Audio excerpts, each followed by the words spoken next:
Brother, यहाँ पे हमारा माइक खराब हो गया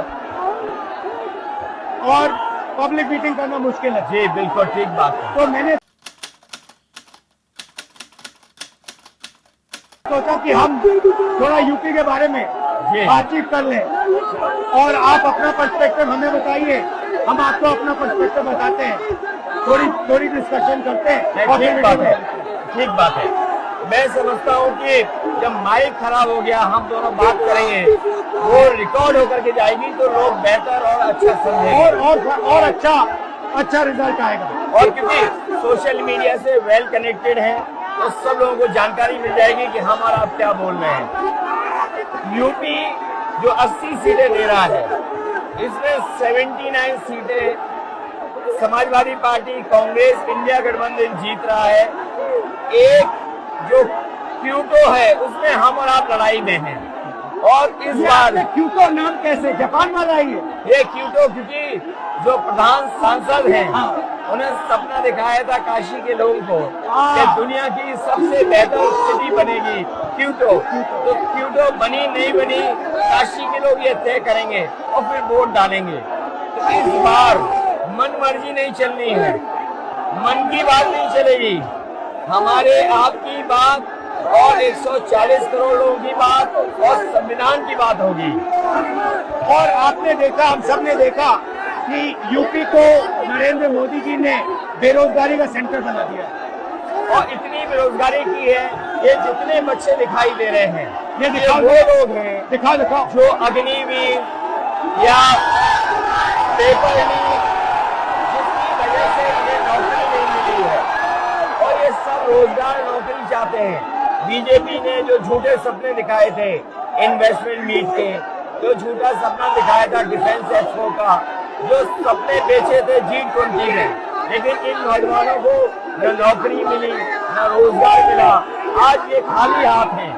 तो इसलिए हमें और आप मिलजुल के, जो आपने कहा, जो इंडिया गठबंधन कह रहा है कि 30 लाख बच्चों को नौकरी दी जाएगी, उस दिशा में हम लोग काम करेंगे। और पहली नौकरी पक्की स्कीम जिसके माध्यम से हर ग्रेजुएट को नौकरी का अधिकार, बेहतरीन ट्रेनिंग और बैंक अकाउंट में 1 लाख रुपए साल के। आपने नोट किया कि मोदी जी खटाखट बोलने शुरू कर दिए। ये आपके खटाखट के बाद वो रटारट खटाखट कर रहे हैं। अच्छा, आप एक बात बताइए, मुझे क्यूरियोसिटी है, थोड़ा आप अपने पापा के बारे में मुझे बताइए जी। मुलायम सिंह यादव जी के बारे में बताइए।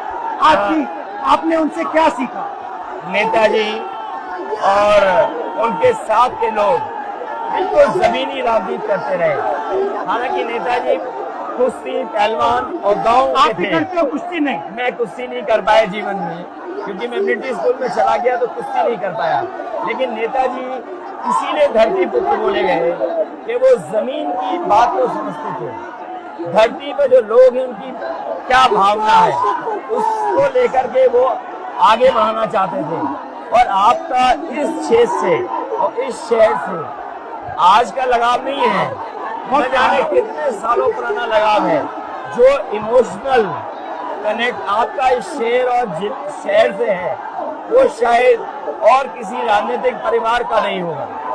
तो नेताजी से उनका हार्डवर्क और अपने लक्ष्य के लिए लगातार काम करते रहना, जो गैर बराबरी की लड़ाई डॉक्टर राम मनोहर लोहिया यहीं लड़े थे।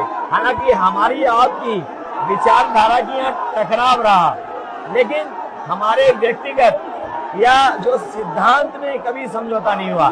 सिद्धांत को लेकर के हमने आपके साथ खड़े हुए और कई बार खड़े हुए, और आपकी भी पार्टी सिद्धांत से बहुत करीब रही समाजवादियों के। बट मुझे लगता है कि अब एक नई तरीके की पार्टनरशिप बन रही है, क्योंकि जो इस बार हमारा कोऑपरेशन है, शायद पहले ऐसा कोऑपरेशन नहीं हुआ। मतलब बिल्कुल सब जुड़ गए।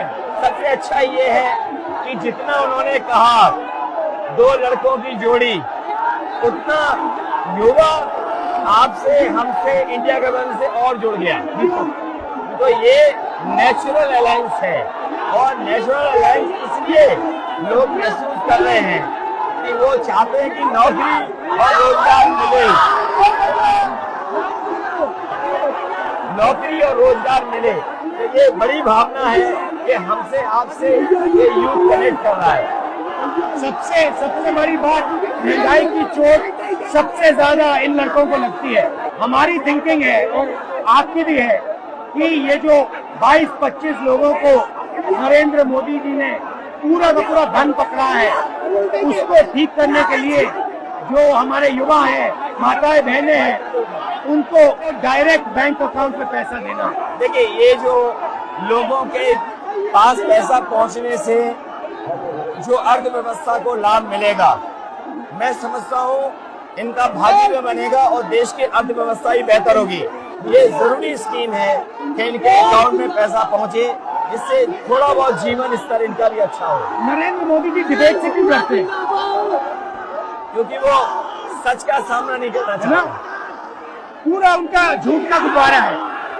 वो बीजेपी और बीजेपी के लोग मन मर्जी से चलते हैं, अपनी मर्जी से चलते हैं और उनको लगता है कि डिस्कशन की कोई जरूरत नहीं है, क्योंकि वो सब कुछ जानते हैं। डेमोक्रेसी में जितना डिस्कशन होगा, जितने विचार एक दूसरे को हम सुनेंगे और एक दूसरे पे भरोसा करेंगे, उतना हमारा लोकतंत्र मजबूत होगा। ये बीजेपी के लोगों ने न केवल हमारी जान को खतरा पैदा किया है, बल्कि लोकतंत्र को भी और संविधान को भी खतरा पैदा कर रहे हैं। और इसका नतीजा दिख रहा है कि चाइना हमारी जमीन के अंदर आ गया, ये बेरोजगारी बढ़ती जा रही है, जो प्रोडक्शन होता है वो नहीं हो रहा है, और पूरा का पूरा एक्सटॉर्शन, ईडी, सीबीआई, ये लोग मतलब एक्सटॉर्ट कर रहे हैं। कई बार सुनने को मिल रहा है और सरकार स्वीकार नहीं कर रही है, लद्दाख की हमारी सीमाएं सुरक्षित हो गई, और अरुणाचल के आसपास या सीमा जो चीन से छू रही है वो बहुत असुरक्षित है। तो चीन से जहाँ हमारा सीमाओं का खतरा है, वहीं चीन से हमारे बाजार को भी खतरा है। तो कहीं न कहीं हम लोगों को अपनी मैन्युफैक्चरिंग इकोनॉमी और मैन्युफैक्चरिंग इकोनॉमी को बढ़ावा देना पड़ेगा। और ये जो स्कीम्स है, पहली नौकरी पक्की और महालक्ष्मी, ये मैन्युफैक्चरिंग सिस्टम को, इकोनॉमिक सिस्टम को जंप स्टार्ट करने के तरीके हैं। ये बहुत अच्छा जंप स्टार्ट होगा। इसको अगर फोकस हो करके IIT, पॉलिटेक्निक, इंजीनियरिंग कॉलेजेस को, इन सबको इकोसिस्टम में ला करके, मैं समझता हूँ युवा नौजवानों को अच्छी नौकरी और रोजगार मिल पाएगा। और हमारा लक्ष्य है कि सब, हर जात को भागीदारी मिले, स्पेस मिले, हर इंस्टीट्यूशन में, बिजनेस में, एजुकेशन के सिस्टम में। तो वो हमारा, हम दोनों का लक्ष्य है। बिल्कुल। और क्योंकि जो बात सभी दल कहते थे, आज इंडिया गठबंधन कांग्रेस भी कह रही है कि सामाजिक न्याय जरूरी है, जाति गणना जरूरी है। देश के लिए ये बड़ी चीज है। जो दुनिया में अमेरिका है, यूरोप है, अपने उन लोगों के लिए जो पीछे छूट जाते हैं, उनके लिए कुछ काम करते हैं। तो हमारा जो देश जाति के आधार पर पिछड़ा है, तो इसको आगे बढ़ाने के लिए ये बड़ी भूमिका होगी इस बार। बहुत अच्छा लगा, अच्छी बहुत मीटिंग अच्छा रहा, बहुत अच्छी मीटिंग है। यूनिक मीटिंग, मुझे लगता है कि ये यूनिक मीटिंग है। क्या सुनेगा भारत पर और वीडियो देखने के लिए चैनल को सब्सक्राइब करें और बेल आइकॉन को दबाएं।